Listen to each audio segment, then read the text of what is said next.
Welcome, my good sentries. My name is Nicholas Cooper, pronouns he, him, their. I am the guardian overseer of the Sentinel's Marvellous Kaleidoscope, an eclectic music radio program broadcasting from CFRU 93.3 FM in Guelph, Ontario, and syndicating across Canada. In association with Wavelength Music, the Toronto-based professional not-for-profit arts organization, I'm delighted to conduct this special edition of An Audience Far from the Observational Tower, my music interview series on the SMK taking place through remote portals during the COVID-19 pandemic. Wavelength has organized their 2021 Winter Festival in the form of free online YouTube live streams throughout February, and they've given me the opportunity to talk with one of their performing artists. And they are with me right now. Would you like to introduce yourself, your pronouns, and where you're currently joining from? Sure, yes. Thank you again, Nicholas. And my name is Daniel Monkman. Also, my spirit name is Zoongide'ewin.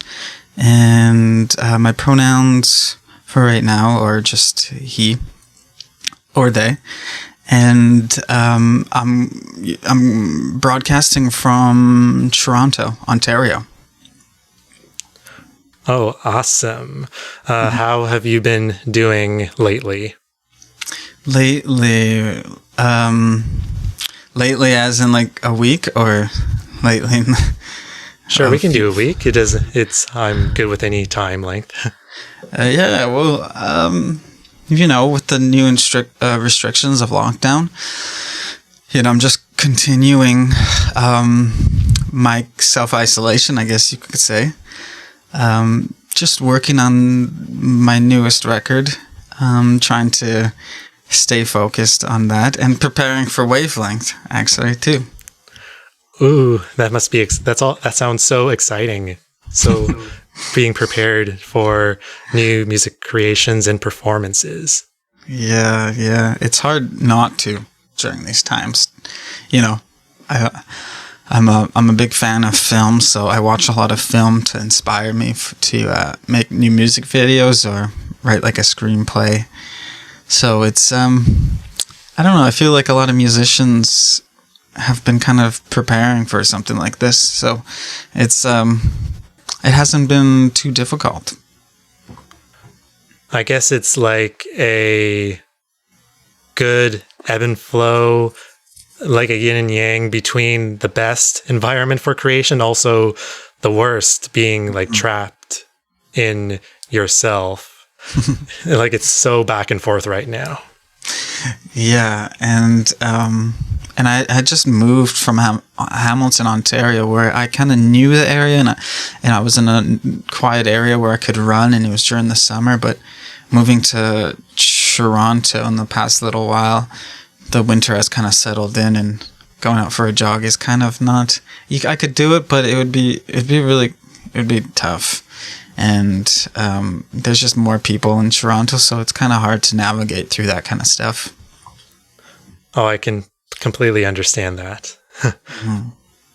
So, some other intro questions I want to ask you. I have an easy one, like a fun one, and also a kind of deep question. First, or what do you want? Do you want the easy or the deep question first? Let's go with the easy one first, because I like to stretch out the deep ones. Okay. So what are your favorite foods that you enjoy? Favorite foods? I love pears, to be honest. I know some people have like a vendetta against them, but I actually like a really ripe pear. And other than that, though, maybe pizza. I like pizza a lot. Are you an advocate for pineapple on pizzas? I love pineapple on pizza. It's something that I discovered later in life, like a lot of things, and I don't understand why people would limit themselves. I just don't understand that. I'm not about limiting myself. I guess that's what it comes down to. So, yeah, keeping those avenues open, especially for taste buds. Yeah, there's something delicious about a pineapple being on top of a pizza that just seems like a crime to limit yourself. Yeah, for sure. So for the deep question, what are your current life quests? Life quests. Life quests. That is a deep one. My life quests have have always been I have an answer for it.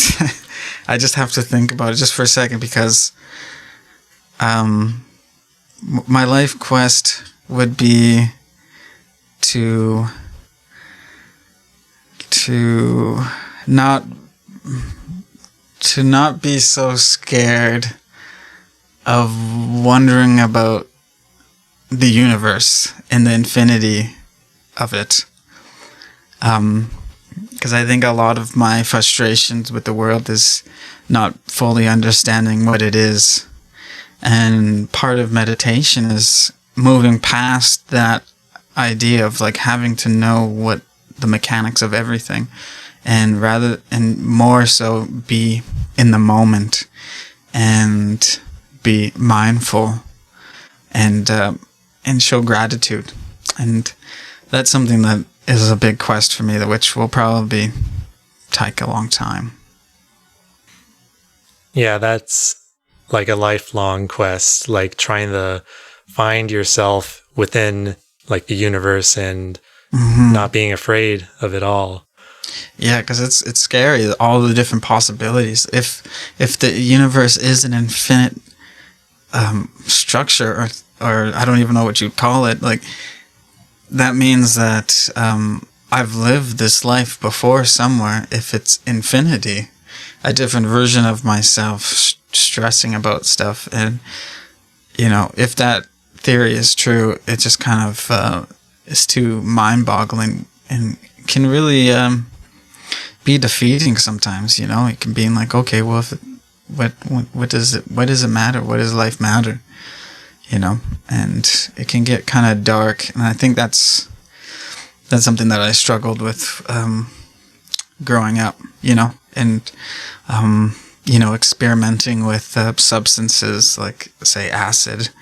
And I was just talking to a friend about it, but I haven't used that stuff since I was in my teens. But from those experiences, it really heightened my sensitivity to it all. And I'm trying to just ground myself now, and just be okay with how life is always happening, and not to fixate on the mechanics of life, and just kind of flow through it. Yeah, that's a good way of looking at it. Yeah. Like I know for myself,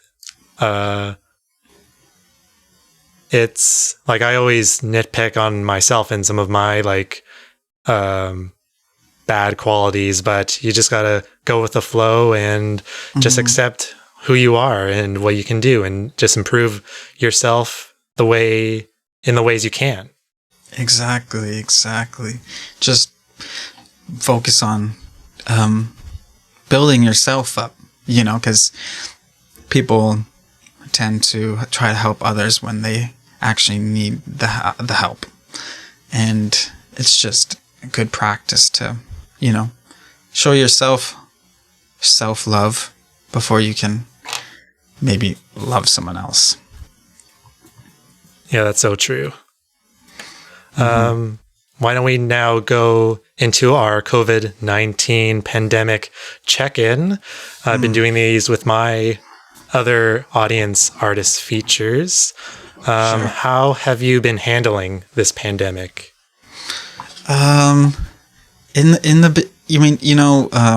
Just before COVID, I had been putting out a couple singles and gaining a lot of momentum.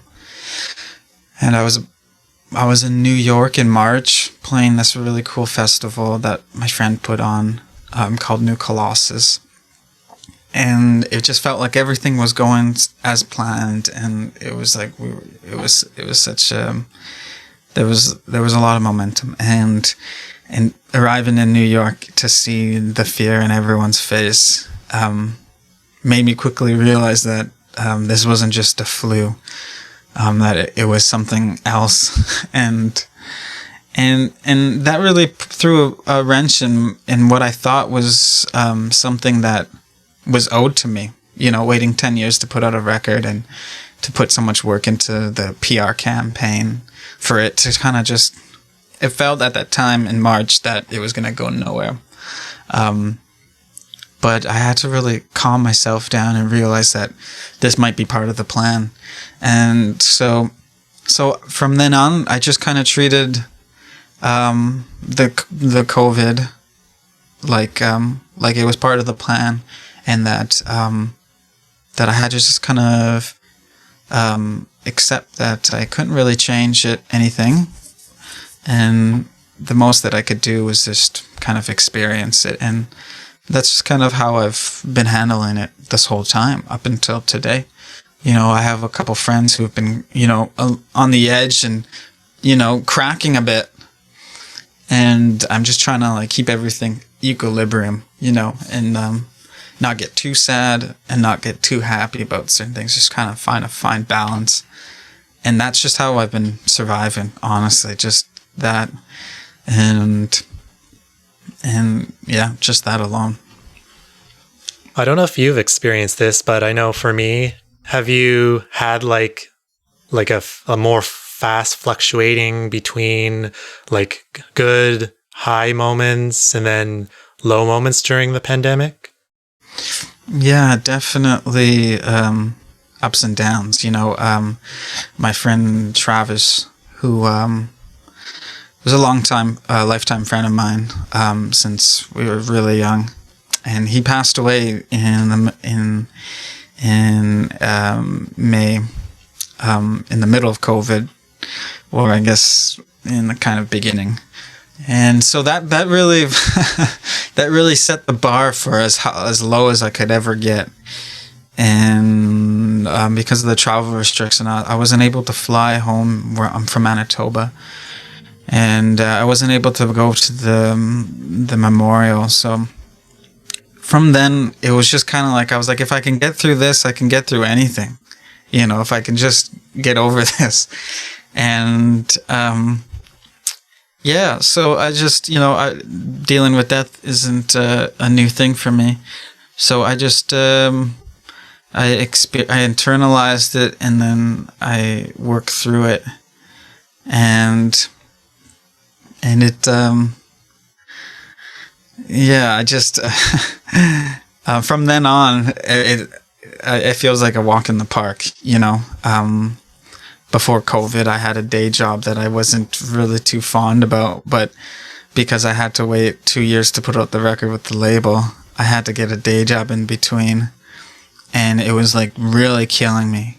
The first year of having to get it, it killed me, and being told by my manager that the label had to take extra time to find a new publicist to release the album, it really damaged my soul. So when COVID was just before COVID started, I had a tour, and I was just about to leave that job because it's my musical career is about to start. I don't need this day job anymore, and it was really a big step for me because I hate working on other people's dreams. I don't like it. I like to just work on my dreams, and that's what I like to do. I don't like to invest my time in people that I don't really enjoy.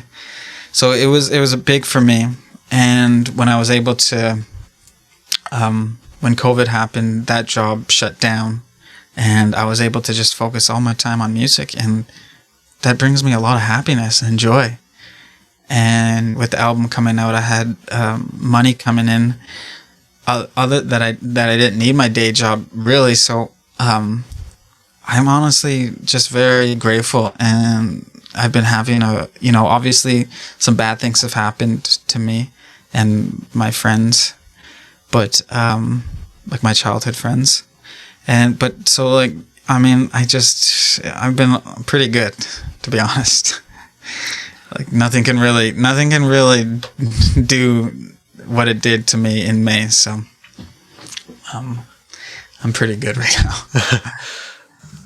Well, condolences for your loss, but I also think, that music, like, I know for me has really helped myself, and like music is something just like ethereal, just magical in its ability to help out everyone or certain people, and a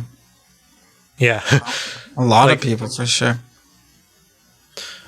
Has there been any things that you've done, like maybe aside from music, that has helped you get through this past year?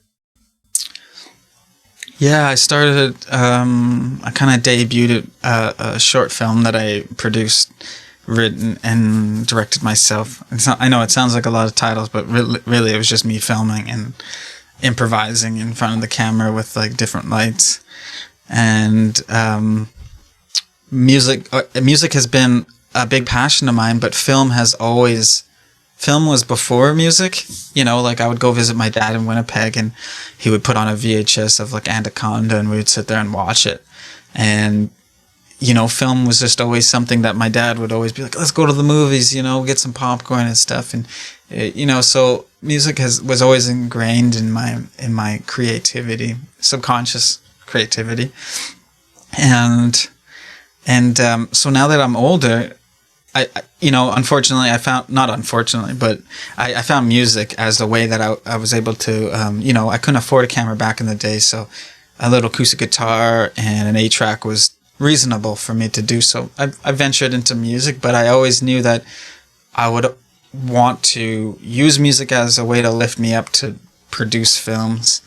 And so during lockdown, I was I worked with this Indigenous collective from Hamilton called the Backxwash Collective, and they put out my first short film, and I put it out. It's on YouTube and stuff, and it kind of kickstarted my love for film, and I've kept doing it more. And this Wavelength one too, like I filmed it with my friend. I got them to come help me set it up, but I produced it all myself with what we were going to do. So film is something that I love just as much as music, and it's been filling up I've been trying to fill up it more with my time, but working on this new record, music definitely has been kind of more prominent. Congratulations on your film debut. Thank you. Is there specific genres you like of film? This one that I made was a sci-fi film. I guess you would say speculative fiction, I would say, because it had to do with space.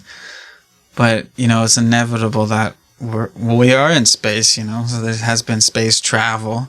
So it's just like me, I was trying to recreate a perfect sunset or sunrise. I can't tell, because when you're in space, there's no real sunset or anything. Oh, so that's what I was capturing, was just like kind of a pan of a big red sun, and it turned out to be really good, And I more so made it as because Indigenous culture, we believe that when you pass on to the spirit world, you go and begin your cosmic journey. So in my film, I took the lens off my camera, put it up to the sun, and put it on a tripod. And as the sun's moving and it went into the camera without the lens, it really saturated the image of the sun and made it this red ball that was really cool. And because the sun is constant, or we're moving and the sun is moving, that when I put the tripod on the ground, the sun was moving and it looked like as if it was like coming in front of the camera. And with like some other shots in the dark, I was able to create like this kind of space scene.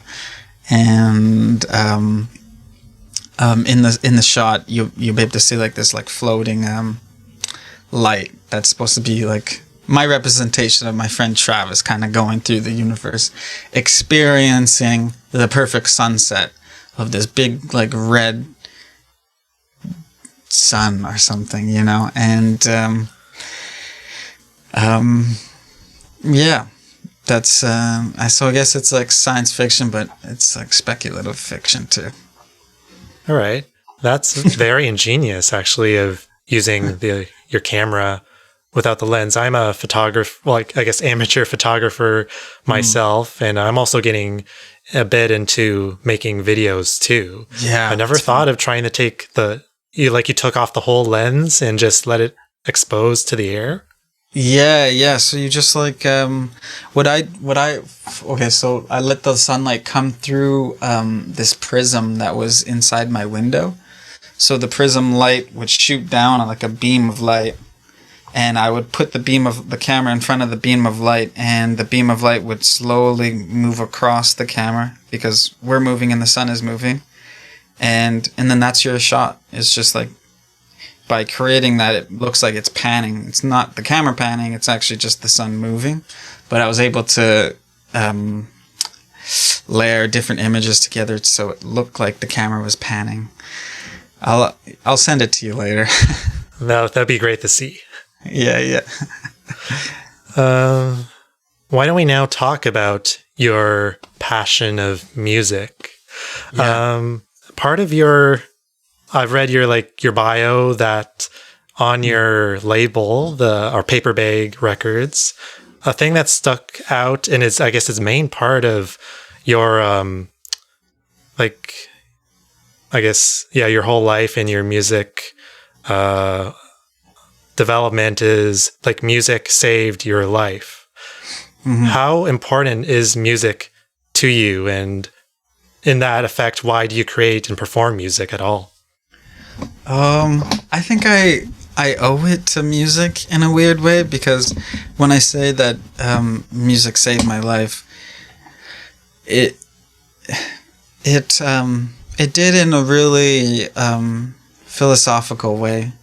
When I was younger, I grew up on the reserve, and my mom, to give us more opportunities, moved us off the reserve into a town called Selkirk.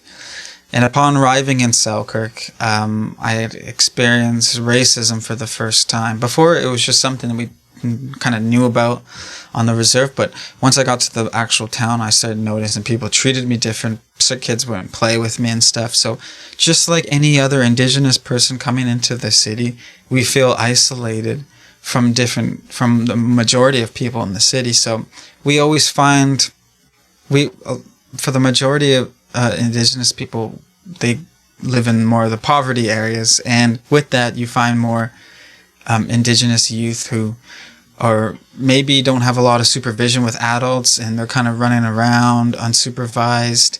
And sometimes, just like in my town, Selkirk, a lot of gangs came out in the early 2000s. The prison that was just outside of the town let go a bunch of inmates, and a lot of them, instead of going to Winnipeg, came to Selkirk, and drugs and violence and gangs kind of followed.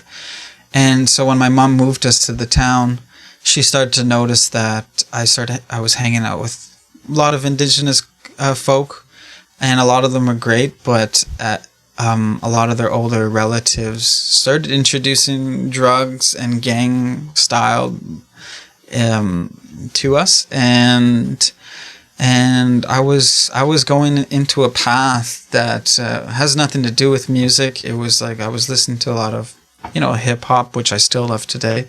But I was more getting into these crimes and going down this lifestyle that if I had continued, I easily could have fallen and down some really dark paths and ended up in institutions like some of those people that I hung out with have gone through.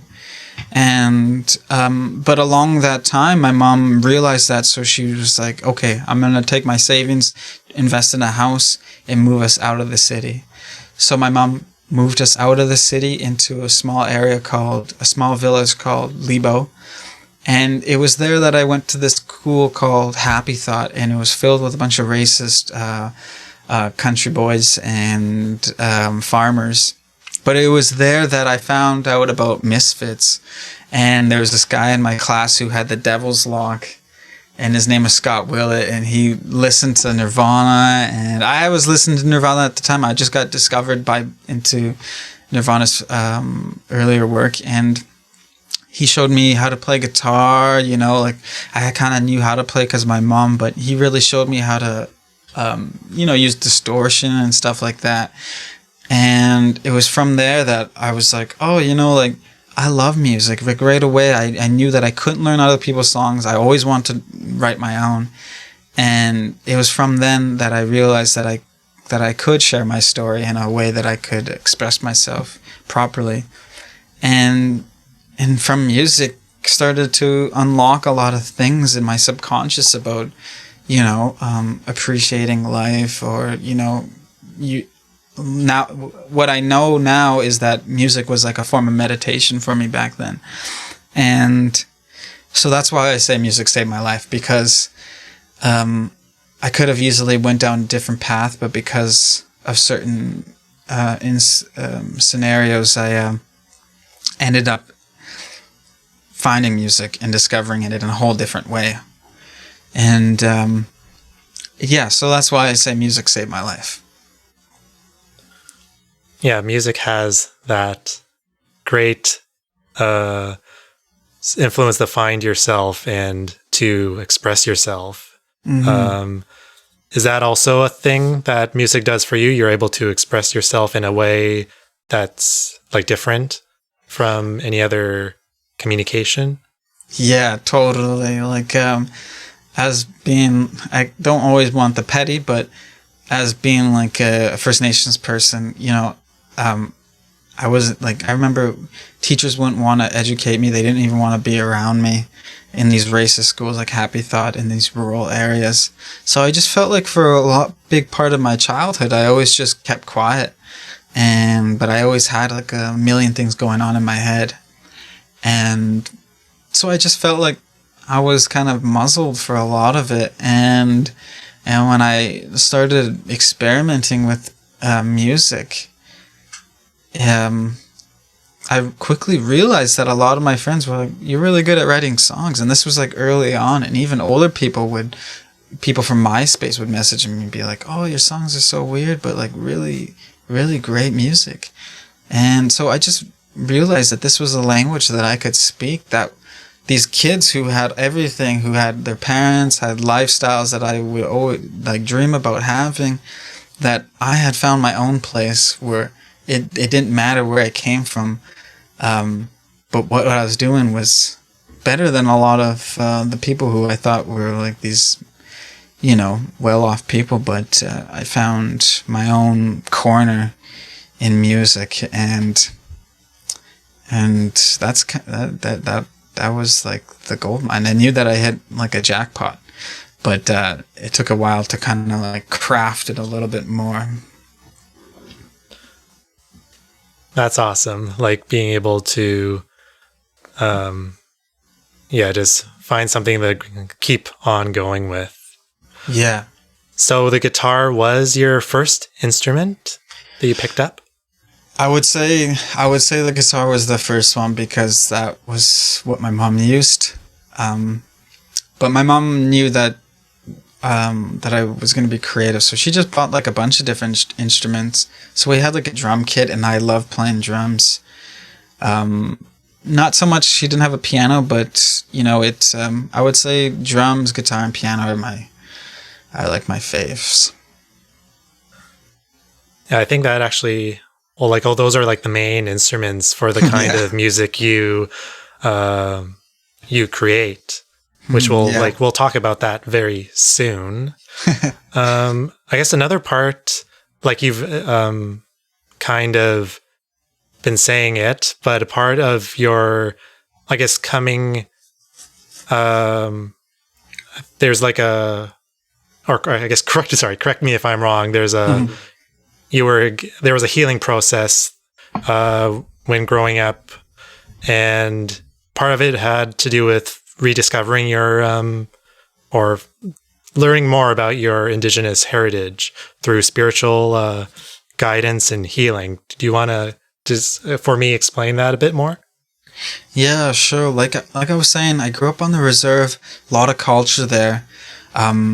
But when you move away from your community, it's hard to learn the language and stuff like that. You really need the support of the community to kind of solidify those genetics, those genetic memories. And so moving to the city, a lot of it got diluted by, MTV or, the schooling system that, is very corrupt, and the indoctrinations. So I became very disconnected with who I was, and I just became assimilated.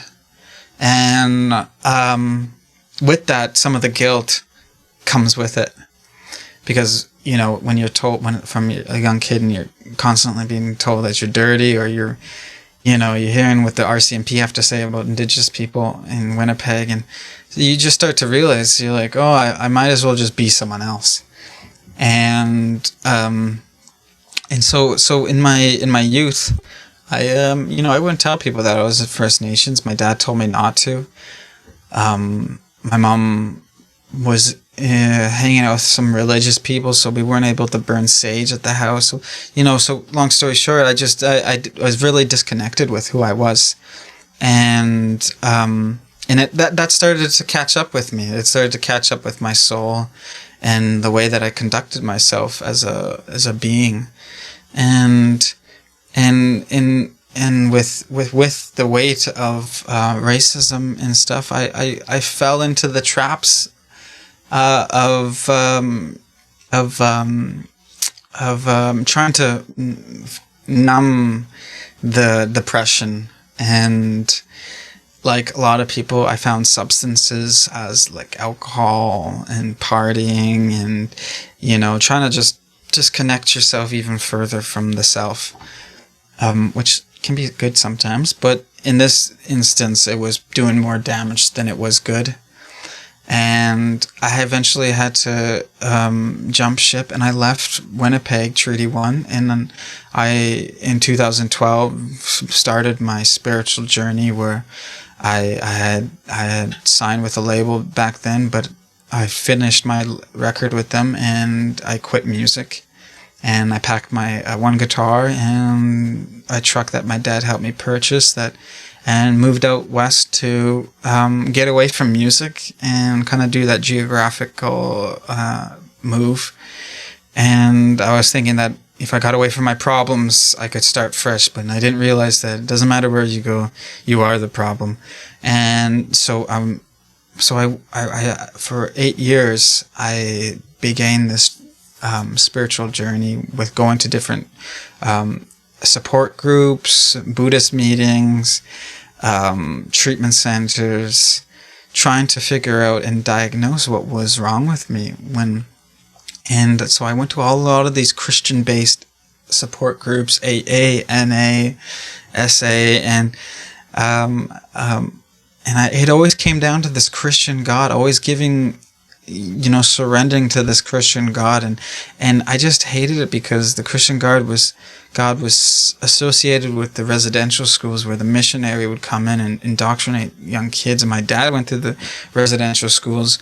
So for me, I couldn't allow myself to fully heal. I would always get to this spiritual roadblock, and I would stop, and I could never get to that next part of healing that I was so much looking forward to. And in my 6th year of my spiritual healing, living on Vancouver Island in Victoria, First Nations fellow person who was inside the program was like, "Oh, hey, have you ever heard of like the 7 grandfathers teachings or any traditional teachings?" And I was like, "No, what is that?" And from then I was introduced to the 7 grandfather teachings and many other spiritual First Nation based teachings. And it was from there that I started to discover who I was and where I came from. And I knew that I was Ojibway. I knew that my mom was part Ojibway and Cree, and my dad was Ojibway. And so I started to discover all these things that were, either taken away or systemically diluted throughout the years. And it was there that I started to write a lot of lyrics that would later become Bleached Wavves, like the kind of blueprint of like, this is what I'm gonna do. This is my mission. I have to find out more about myself, and I have to like make like a body of work that describes this experience. And that's where a lot of my healing journey started. It felt like I had just been through detox or something once I discovered the First Nations teachings, because everything else before that was good, helpful information, but it just wasn't quenching my thirst that I was looking for. And once that started, it just kind of snowballed, and I started just like embracing myself. And once I learned that self-love and accepting myself, I was able to get over a lot of the depression, because a lot of it was feeling like that I wasn't good enough to even be in my own skin. And, but once I moved past that, I was able to finally heal. And that's what Bleached Wavves is really about. Thank you for sharing all this personal stuff with us. Yeah, it's kind of my duty too. In the program, you learn that humility, not in the sense that people are making fun of you, but humility where you're able to be in a point in your life where the ego is not in the way, and you're able to ask a fellow person for help, and that's true humility. And paying it forward is also showing that humility and being vulnerable to another human being. And that opens up real connection. So I am very open, but I also have been only telling people really the PG story of my healing process, because a lot of darkness was in there, but that's for a different story. Another time. Yeah. Yes. That's a big journey for you. And I guess it came out to the new album. Yeah. But okay, before talking about that album, I want to talk about now ask you about what like the type of music you play. But so your artist moniker, I know you as the short form Zoon. Could you pronounce the full name? I am terrible at pronunciations. Yeah. So it's Zoongide'ewin. So the Z is kind of pronounced with an S. So it's Zoongide'ewin. Zoongide'ewin. Yeah, Gide'ewin. Zoongide'ewin. Gide'ewin, yeah, Zoongide'ewin. And that's from the 7 grandfather teachings. That's the step of courage. And Zoongide'ewin translate to someone with like it's like someone with a strong heart. And I named it after my mom because she was a single parent mom taking care of 5 4 kids. The 5th one didn't work out, and so it was. She showed a lot of sacrifice. So I named it after my mom for that reason, and then the Zoongide'ewin part. In the summertime, I was part of a sweat lodge where I was getting my spirit name, and the elder didn't know anything about my music, didn't know anything about really me, except for that I was a part of the community. And they at the sweat lodge, they said that Zoongide'ewin was my spirit name, and Zoongide'ewin translates to heart of the drum, which is really, it really connects with me a lot. And but yeah, so that's kind of where that's the originality of the origins of the name. Sorry. It all worked out. Yeah, it really did. It really did.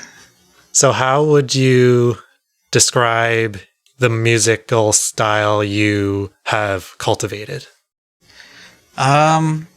I know a lot of people have been calling it moccasin gaze, and I relate to it because I do like shoegaze music, and but you know, I've been putting out this kind of music since 2007. As soon as I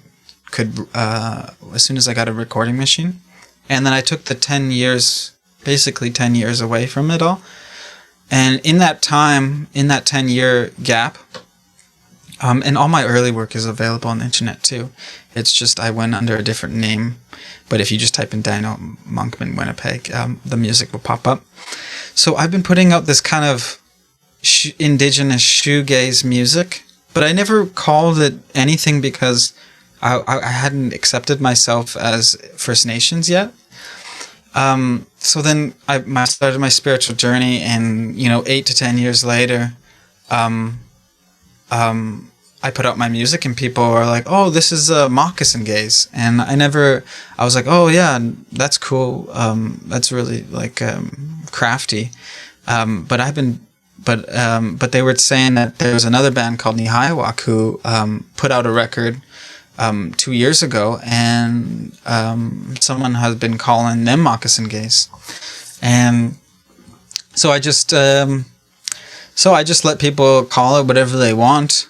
I just know that I've been doing it for a really long time, but I just hadn't called it anything except for experimental music, because that's really what I consider it, because it's not always going to be gazy, like I just finished writing, like 2 songs that are all strings, and it's like an orchestral, Nick Drake kind of thing, and when I was afraid of people using moccasin gaze because I didn't want people to box me into something, so that if I put something else out, they'd be like, "Oh, this is so different from his moccasin gaze."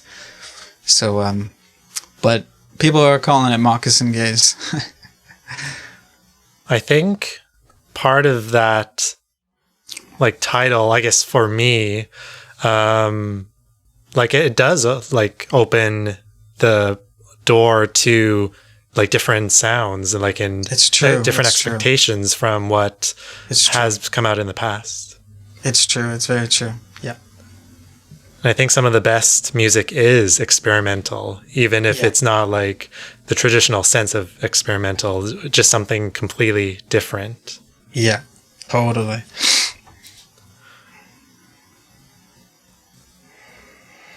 And there's yeah, it's true. And actually through the moccasin gaze, I've been able to create a lot of different sounds that I don't think I may have gotten away with if I was just calling it a shoegaze record. But you're right, with the moccasin gaze, I've been able to experiment with a lot of different instruments, like hand drums, indigenous hand drums, that has become a kind of a signature sound that even the band Nihiwak, I wouldn't consider them shoegaze.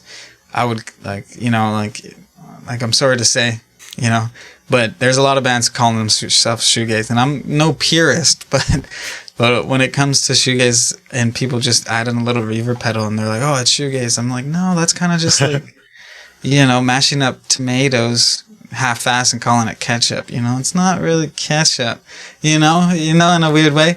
And so I get it. They think that, but I would say my more music is more of the traditional shoegaze mixed in with traditional Ojibway hand drums and chanting and flute. So you're right. It is moccasin gaze has opened up like this kind of other realm within the shoegaze. Mm-hmm. Oh yeah, I was going to ask, like you mentioned a bit of it, how does your Indigenous heritage enter into your music? I would say as an oral, I come from like oral tradition. Storytelling is really big for First Nations people. We didn't have much written language, so a lot of it was, you spoke to someone, you told them how the seasons worked, and that person would go out and do it, and that's how you would learn. And also just storytelling during winter times when we settle down is really big. So I felt like I explored a little bit of lyrics in Bleached Wavves just to fill up the gap so people could digest it, but I pushed the vocals back so you experience the music and lyrics all at the same level. So that's my way of telling the story. Not really with lyrics to paint a picture, but just the textures coming in is the story. And that's how I think my Indigenous background influences my music, is my ability to convey a story in my own unique way. I would say. Cool. Yeah, I was actually wondering, I've listened to the album a few times and noticed that the vocals were set within all the other instruments, and wondering if that was an artistic choice of yours. Yeah, I mean, a lot of people, a lot of people say that's shoegaze music, and that's how we like to mix it. But honestly, it's just no one has to. I wanted people to just experience it. When the lyrics or when the vocals are just a little bit higher in the mix, you fixate on the lyrics, and because my lyrics are very abstract and most of the time are memory collages, that I didn't want people to focus on it too much, because it would be a rabbit hole, because a lot of it doesn't make sense. I use certain words in there that don't go well with the word before, because just unfortunately the word just works better in the melody, that certain word, and so it would just, so I wanted to just people to experience it all blended together. That's very, that's a good textual thing to do, and especially to have the listener interpret the music or the music or the lyrics in their own way, and in not a non-focused way, and just experience it. That's the best way. Yeah.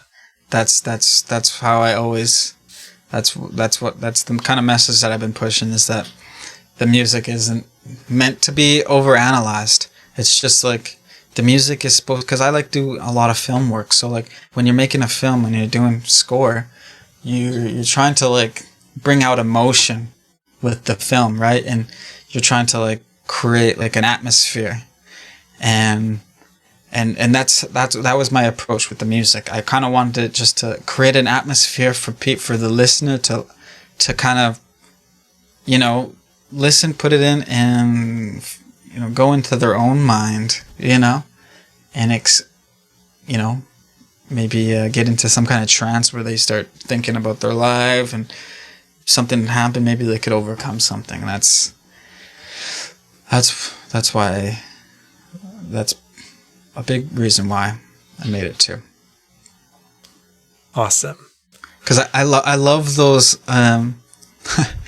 those like meditation, like spoken word stuff, you know, where it's just like the guided meditation is, you know, like drawing you in so that you can experience yourself, and that's what I like. Awesome. Why don't we now talk a little bit more about Bleached Wavves, released through Paper Bag Records last June, and the debut for Zoon, your new name. Congratulations on the release. Oh, thank you. I guess we've been already talking about a lot about it, but maybe a little bit of what has this album allowed you to purvey in terms of voicing what's important to you? Well, a lot of my songs are about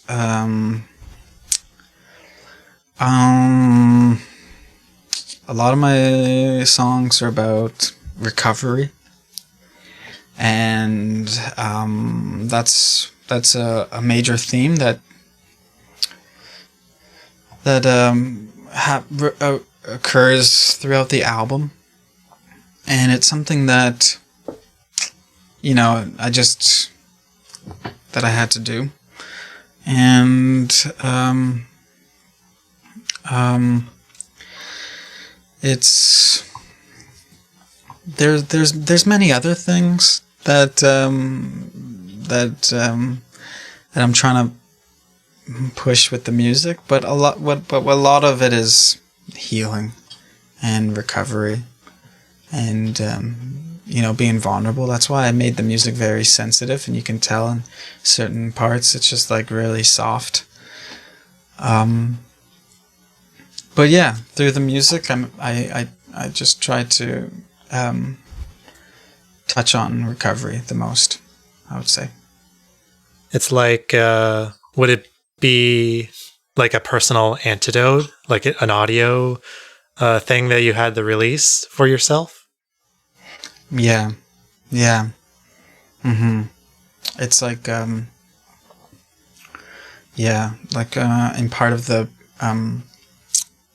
recovery, you know, a record in time, putting something down and jotting it down, like, they call it playing the tape. So you write down one of your last rock bottom, and rock bottom is something that happens in recovery where you've lost, say, the support of your family, the support of your job, you're homeless, and you find yourself on the street. That's a rock bottom. Or death is a rock bottom, which I have, you know, I've overdosed too, and I've had my own near-death experience with it. And so in recovery, they encourage you to go back to that time when you're sober, and to go back to it as a reminder of what's waiting for you if you decide to give up on your recovery. And so Bleached Wavves was that expression of, like, now when I look at Bleached Wavves, I'm like, oh yeah, that's maybe where I had a rock bottom. That's when I was in, you know, this is when I experienced racism for the first time, and it's like it's a record in time to remind myself to be grateful, and just remind myself what I've been through. You know, it's like yeah, that's what it is. It's like a record in time, but it's more of a therapeutic experience. So now it's like, it's out, and I do feel better now that it's out, you know, even though it is really narcissistic to put something out like that and be like, this is what I've been through, now buy it from me for $20, you know. And like, you know, if I wish I didn't have to do that, but that's where we're at. in capitalism, exploitation and all that stuff. But yeah, on a deeper philosophical level, it was a release, and it was something that I needed to do. Yeah, like that, being able to reflect on what you've gone through, like with just like this collection, like it's very, like, and that being a listener to hear that is very impactful.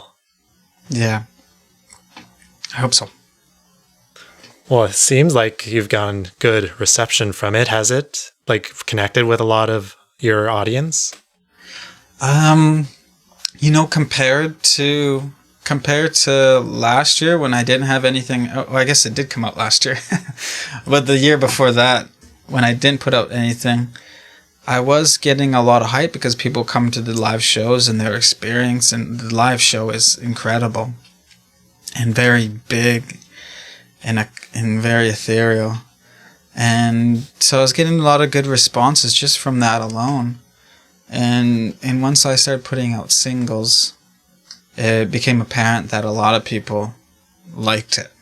And that was a big surprise to me, being a person who hadn't put out a proper record in almost 10 years, and didn't tour all that much. I was touring a lot in Ontario and a couple North America tours, but really I hadn't toured that much. So putting out a record, getting good response for the first couple of singles was like really huge. And after putting out the full length in June, I noticed a big difference, and not just from the way that people were talking about it, but also from from an economic point of view too. Like, I was finally making money off of it, plus with today's technology, with Apple Music and Spotify, you can see where people are listening to it, how many times they're listening to it, how much times they listened to it and then bought it. So there's all these like statistics that you can look up and find out. And I just started to see that, like, as a new artist, some of these numbers were growing really big and are continuing to grow, which I'm completely grateful for. And putting it out has given me the ability to I probably won't have to go back to my day job. I'll be able to just continue making music, and to me that's like a really, really huge. That is pretty huge. I'm really happy for you. Thank you. Me too. It's like, it's been a really long time, and I honestly didn't know if I was going to put out another record, and I'm just so glad that certain things happened, and it's out, because trust me, like, I didn't think that it was going to happen, but yeah. Here we are. Yeah, here we are. Let us move on now. We're getting close to finishing our talk. Cool. Let us talk about Wavelength Winter Festival.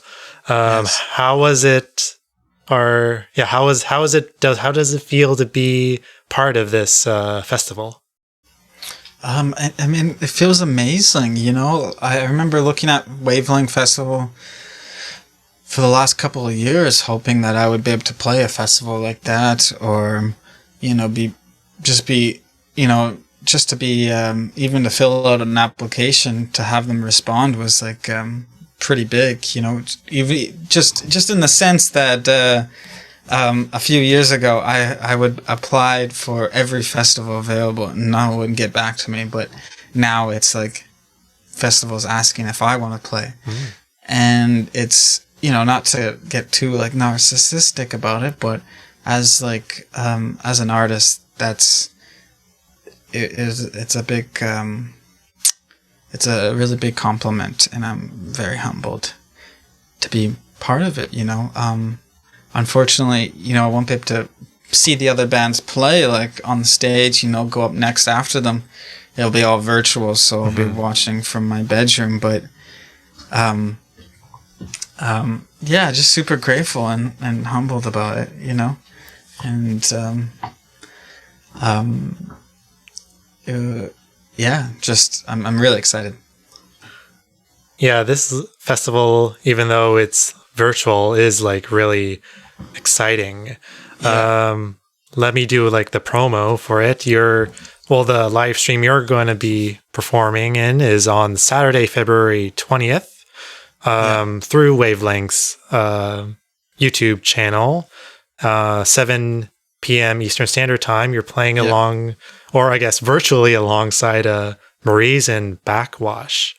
Have you heard of those artists or listened to their music before? Yeah, Backxwash is... I like Backxwash. My friend Adam Sturgeon sent me their record, their 2020 record, and I loved it. It was so cool. And Maryze is a friend from Montreal, so I'm excited to finally share a bill with her, or with them. And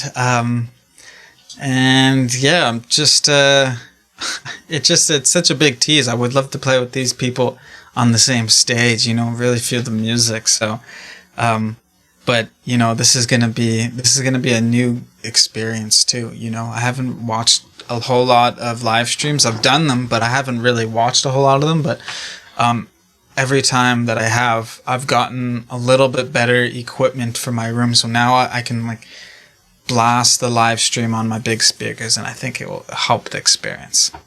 Ooh, that sounds very nice. Yeah.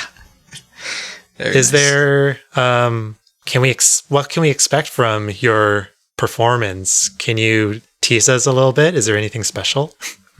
There was going to be something special. But unfortunately it fell through. Not that it fell through, but it's just that things were just a little too rushed. But there was a member from a band called Broken Social Scene was going to be playing with me. Unfortunately, with things being rushed, we weren't able to figure it out. So then I had this other guitar player fill out. A day before the video shoot, it turns out that he was an anti-masker and refused to wear a mask. So I had to drop him in the night before. I brought in this new guitar player and quickly showed him the songs at the studio. So it's going to be a good experience, but it's going to be a little bit more experimental than how I normally do my set. My set is a little bit more... It's structured in a very in a way that complements the members that I have. But with this one, with this performance, I wanted to kind of go back and be a little bit more experimental. So that's something to look forward to, because I think that when me and the band are improvising or being experimental, some really beautiful moments can happen that otherwise I don't think would have. Yeah, I'm a musician myself, and I really rely on improvisation, and great moments come from it. So I am actually really excited to hear that, like, you're going to you're going to show us the experimental improvisation side of your music. I really do think so. There were some like beautiful improvised moments, especially in Help Me Understand okay, so I guess this would be a teaser. The last song is Help Me Understand, and it's a kind of a different version of how we'd normally do it, but it's very big, and I can't wait for people to see it. Awesome. Why don't we now wrap up? Like you've already been telling us, there's a new album in the work. Is that your main plan for the future? Yeah. I mean, is everything that I say gonna go on air? Oh, yeah. Okay, yeah. So I'm just like, I'm just trying to, finish my record contract or something, and trying to make the best work that I can while still working with paper bags. So I just been focusing on trying to create my best work, and that Bleached Wavves was really tough. Is going to be real tough, but I think people are going to really enjoy this next record. It's Bleached Wavves was like was almost like it's almost like when you get angry or something and you kind of like black out or something and you kind of trying to like piece back what had happened. And you're like, well, I know I was really angry, but like I don't really remember the fine details. And for this next one, for the second album, it's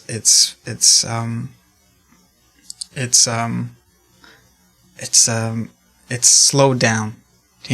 Bleached Wavves was really fast, and it was like coming out of a coma or something. You're really confused, and you're like, what just happened?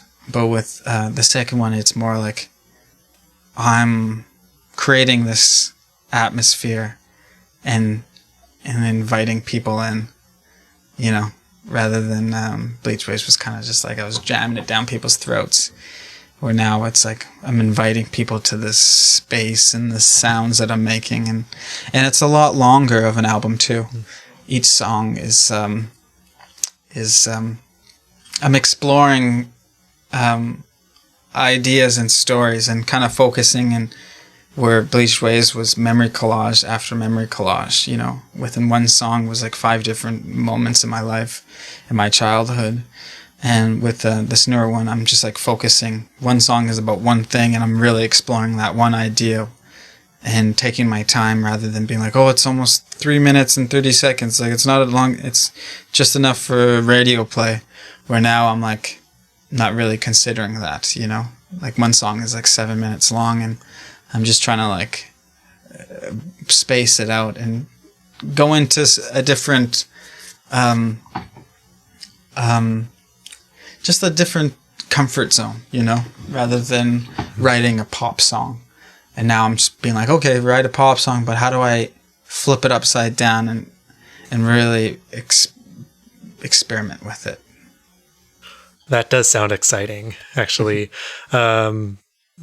It'll certainly fit my radio program because I like to play longer songs. Oh, that's great. That's perfect. Yeah. I have perfect songs for you. I can't wait. Yeah. How can our listeners, viewers, audience find you and support you? Yeah, so people can find me on my Patreon too, which is Zoongide'ewin. So ZOONGIDEEWIN.